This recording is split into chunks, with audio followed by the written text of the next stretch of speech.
Olá pessoal, sejam todos muito bem-vindos ao meu canal. Meu nome é Hugo Moraes, sou zootecnista e aqui no meu canal eu falo sobre ranicultura, a criação comercial da rã touro.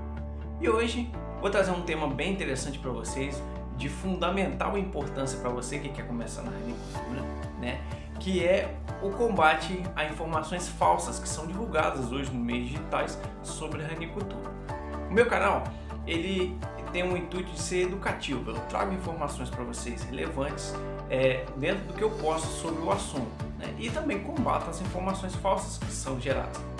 A ranicultura, assim como qualquer outro assunto hoje na atualidade, está sempre à mercê dessas informações falsas que são espalhadas, né? E pior, porque a ranicultura não é uma atividade tão expressiva quanto a criação dos outros animais, como gado de corte, frango de corte. E a dificuldade de acessar informação de qualidade é pior ainda. Isso prejudica muito você, entusiasta, que quer ingressar na atividade, quer entender como que funciona o setor, né? E vou trazer alguns exemplos aqui para vocês, gente, dos tipos de informações falsas que são divulgadas, né? Por exemplo, esse rapaz aqui, ó, dizendo que dá para criar rã na laje de casa. Será que dá? A gente vai descobrir isso aqui hoje, hein? Outra aqui, ó, o mesmo rapaz dizendo que para criar rã precisa de alvará, precisa de CNPJ, burocracia.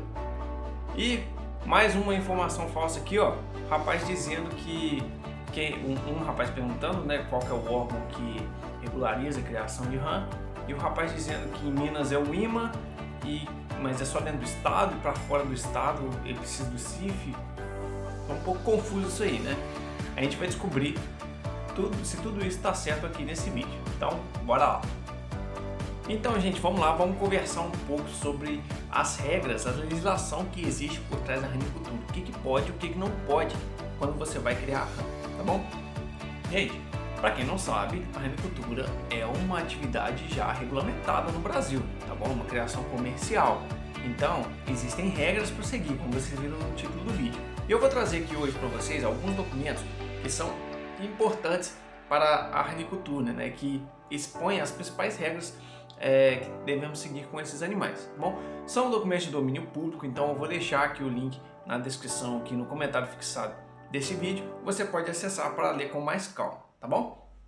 E o primeiro documento que eu vou trazer para vocês aqui é a Instrução Normativa do IBAMA, número 31, de 31 de dezembro de 2002. Olha como é que a legislação é antiga, hein, gente? Tá aí há muito tempo já, né?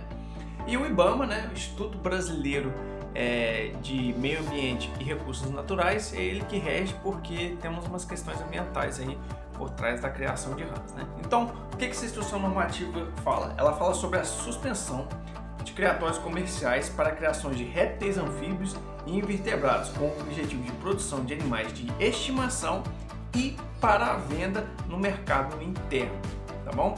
Então ela fala sobre essa proibição, só que essa proibição ela é específica para animais nativos, tá bom? É importante falar sobre isso, porque, como eu já falei aqui no canal, as nossas rãs nativas elas são proibidas de criar e de comercializar, principalmente a rã manteiga e a rã pimenta, né, as mais conhecidas aí, tá bom? Por quê? A instrução normativa ela fala sobre o risco de criar esses animais, com risco de acidente, risco de problemas com doenças, né? Mas também existe uma questão ambiental por trás, porque muitos desses animais eles estão com um risco ambiental, risco de extinção, né? Então, se o IBAMA libera a caça e a comercialização desses animais, vai haver uma exploração muito forte em cima desses animais, correndo risco de extinção deles, né? Quem dera se todo mundo tivesse o pensamento de criar, cuidar, desenvolver um animal para a gente manter a população desses animais, né? Mas infelizmente a maioria das pessoas tem visão exploratória da atividade, infelizmente. Então, essa é a principal documento, a principal legislação que rege a criação de rãs, que é a Instrução Normativa número 31 do IBAMA, de 31 de dezembro de 2002. Mas, lembrando, ela fala sobre os animais nativos. E a rã que nós criamos aqui no Brasil é a rã touro americana, uma espécie exótica. Aí entra em cena uma outra legislação do IBAMA, que é a portaria número 102 de 15 de julho de 98. E essa portaria fala sobre a normalização do funcionamento de criadores de animais da fauna silvestre e exótica com fins econômicos e industriais. Então, vamos entender um pouco agora. A gente já entendeu que não pode criar raças nativas, né? Só pode criar espécies exóticas. A espécie exótica mais divulgada hoje, mais difundida na criação, na ranicultura, é a rã-touro, né? Que é legalmente permitida para a criação, segundo essa portaria, né? E então a ranicultura é uma criação de um animal exótico, então ela precisa atender às regras dessa portaria. Eu não vou adentrar muito nela aqui, que é um documento muito extenso, né? Tem muitas regras para seguir, mas basicamente você que está com a intenção de começar a criação de rãs, você vai assinar uma declaração que está em anexo nessa portaria aqui, especificando como que vai ser seu cultivo e tal, e você vai simplesmente informar ao IBAMA que você vai iniciar o cultivo. Mas atenção, gente! Isso não é um licenciamento ambiental. O licenciamento ambiental é outra coisa. Isso aqui é só uma declaração informando para o IBAMA que você vai começar a cultivar, que é obrigatório fazer, tá bom? Mas o licenciamento ambiental também é obrigatório fazer. Aqui em Minas, quem regulariza o licenciamento ambiental das atividades agropecuárias é o IEF, o Instituto Estadual de Florestas. Então você vai lá no Instituto Estadual de Florestas, o IEF, vai apresentar o seu projeto e eles vão avaliar os riscos ambientais que tem aquela atividade. Toda atividade rural tem que ser feita, tá, gente? Não é só agricultura, não, tá? E eles vão propor mudanças para reduzir o impacto ambiental. Geralmente o IEF e o IBAMA, eles trabalham juntos, né? Então o IEF já comunica ao IBAMA que vai ser implantado uma agricultura em tal lugar, já sai essa declaração junto, tá? Mas fique ciente que você tem que providenciar esses dois documentos. Você dos outros estados, você tem que procurar saber qual que é o órgão aí do seu estado que faz o licenciamento ambiental das propriedades, né? Então é só colocar aí, dá um Google aí, licenciamento ambiental em São Paulo, licenciamento ambiental no Rio de Janeiro, que aí você vai saber qual que é o órgão que vai regularizar e fazer o licenciamento ambiental da sua atividade, beleza? Agora, gente, eu preciso falar uma coisa muito séria. A portaria número 102/98 e a Instrução Normativa 31 de 2002, elas são muito claras. Elas falam sobre a criação desses animais para fim comercial, tá bom? A questão do pet, ela até proíbe, né? Mas quem quer criar aí para consumo próprio, gente, segundo essas legislações, é proibido, tá? Por quê? Elas são muito claras. Elas regularizam para fins comerciais. Então essa história de para consumo próprio não existe.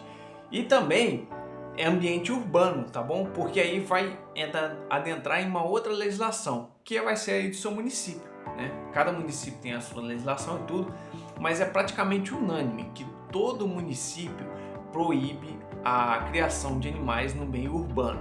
Por quê? Uma série de questões, gente. Perturba a vizinhança, tem um risco de proliferação de doenças, tá? Isso não é só para rã não, tá, gente? É para porco, é para aves, é para bovinos, tá bom?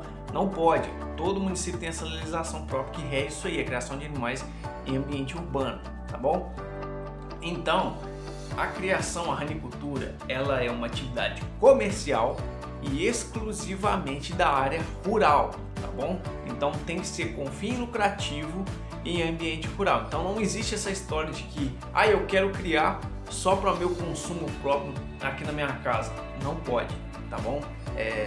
Essa é uma situação ilegal. E também na área rural também só para consumo próprio também não é. Tem que regularizar. Então você que tem umas rãs aí na sua casa aí para consumo próprio, procura, ou você desenvolve um ranário e procura se regularizar, ou então você abandona a atividade, tá bom? Outra coisa, tá, gente? Tem gente aí que tem uma falsa ilusão de que eu vou criar rã em casa porque vai ser mais barato do que eu pagar 100, 120 reais o quilo da rã. Engano seu, tá bom? Porque você vai ter trabalho, você vai ter custos e pior, você vai produzir uma quantidade pequena, o seu custo não vai ser diluído. O ranicultor que cria aí toneladas, ele tem um custo diluído por causa da escala, então é bem mais barato a dele, tá bom? Pelo contrário, você vai ter trabalho e vai ser mais caro, então não pode, tá, gente? Quanto à questão do IMA aqui em Minas, né, é o seguinte: toda atividade agrícola comercial tem que ser registrada também, tá bom? E aqui em Minas, o Instituto Mineiro de Agropecuária, ele é o órgão responsável por regularizar as atividades agropecuárias. Então quando você vai montar um ranário, você vai lá no IMA, você registra a sua atividade. Pessoal do outro estado aí, procurem saber qual que é o órgão que regulariza a atividade agropecuária aí no estado de vocês, tá bom? Que aí são esses órgãos que vocês vão procurar, tá bom? Então, o IMA, ele apesar de ser um órgão fiscalizador, ele não entra nessa questão ambiental. E tá muito claro aqui pra gente que as leis que regem a ranicultura são de âmbito ambiental. Então, quem fiscaliza é o IBAMA e aqui no caso de Minas, o Instituto Federal de Florestas, tá bom? Então, o IMA não entra nessa área. O IMA ele só regulariza a atividade comercial. Então você vai informar para o IMA que você cria as rãs e você só vai mandar informações lá da sua quantidade de animais, do tanto que você produz. É isso que eles regularizam. E também o IMA ele é o órgão que emite a GTA, a Guia de Transporte Animal. E essa guia, esse é o documento que você vai emitir quando você vai vender os seus animais, tá? Tanto se você for pessoa física quanto se for pessoa jurídica, tá bom? Então, tem um lote de animais aqui, vendi para fulano de tal, que tem que ser produtor rural também, tá bom? Ou então um frigorífico, que aí você vai contratar um veterinário para testar a sanidade desses animais, vai levar até o IMA e o IMA vai emitir, vai pegar as informações do vendedor, do comprador e da pessoa que vai fazer o transporte e vai emitir a guia de transporte animal, tá bom? Que vai levar esses animais até o seu destino. Essa é a legislação para comercializar as rãs, tá bom? Não pode ficar vendendo rãs ali para cá, enviar pelo correio, mandar por encomenda sem essa guia, tá bom? Tem que fazer essa legislação aí. Então essa é a forma correta, a forma legal de comercializar os animais, tá bom? E depois, para criar a carne, para vender a carne, na verdade, né? Desculpa o meu termo, tem um serviço de inspeção sanitária, que eu já falei aqui no canal, no meu último vídeo aqui sobre o mercado de rã. Eu falei sobre todos os selos de inspeção, então dá uma olhadinha lá. O serviço de inspeção sanitária é único e especificamente para comercializar a carne, tá bom? Quanto à criação e quanto ao comércio de rã, são esses documentos aqui que eu falei para vocês, tá bom?